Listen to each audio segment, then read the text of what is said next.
সালামু আলাইকুম। কবিতার নাম হাদিসের খিচুড়ি ২। কবি আব্দুল কাদির আকন্দ। হাদিসের খিচুড়ি।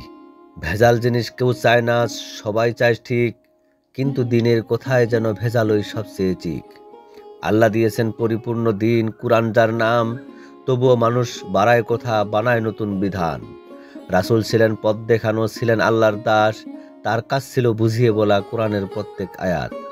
আজকে মানুষ বলে কোরআন নাকি বোঝা দায়, তাই তারা হাদিস খোঁজে, কোরআন পড়ে না হায়। হাদিসের নাম করে কেউ বানায় ধর্মীয় কাহিনী, যা কোরআনের সঙ্গে মেলে না, থাকে অনেক ফারাক তাতেই। একজন বলে ফরজ আর একজন বলে হারাম, এই বুঝি হলো উম্মার ভয়াবহ পরিণাম। এই দল বেঁধে সবাই চলে এক এক পথে সোজা, কেউ হানাফি, কেউ সালাফি, কেউ বলে নিজেই রাজা। মাযহাব আর তরিকা মিলে হলো দিনের জট, আসল দিন কোথায় হারিয়ে গেল খুঁজে পাই না রুট।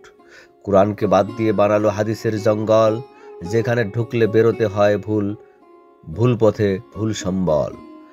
রাসূল বলেছিলেন কোরআনই আলো, সেটাই মূল পথ, তবু আমরা হাদিস দিয়ে বানালাম বিধান সৎ। অনেকে হাদিস পড়েও বোঝে না কোরআনের ভাষা, কারণ সময় নেই একটু আল্লাহর কালামে ভাবার আশা। জানমাল দিয়ে গবেষণা, কিন্তু আল্লাহর বাণী পাশে, তাদের দুঃখ আজ দুনিয়াতেই, পরকালে তো আরো ভাসে।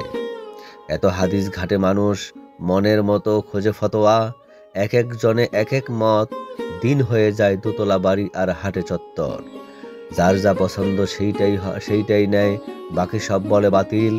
এইভাবে তো দিনের ভিতরে হয়ে গেছে বিশাল ভেজাল মিল। দিন কি এত কঠিন জিনিস? না, আল্লাহ তো বলেন সহজ, কিন্তু আমরা নিজেরাই বানাই জটিল, এই ভীষণ বিচলিত। আসুন ফিরে সেই কোরআনে, যেটা আল্লাহর বাণী, যা আলোকিত করে জীবন, দেয় অন্তরে জ্ঞানের পানি। রাসূলের পথে চলতে হলে কোরআন ধরতেই হবে, তার তার জীবনেই তো কোরআনের প্রতিটি কথা জড়িয়ে রবে। হাদিস হোক সহি হলে ভালো, কিন্তু কোরআনের পরে, কখনো নয় আগে, এনে দেই দিনের সিংহাসনে। দিন যদি বুঝতে চাও, কোরআন ধরো মন দিয়ে, তবেই চলবে সহজ সোজা পথে, আখেরাতে হাসবে চিরতরে।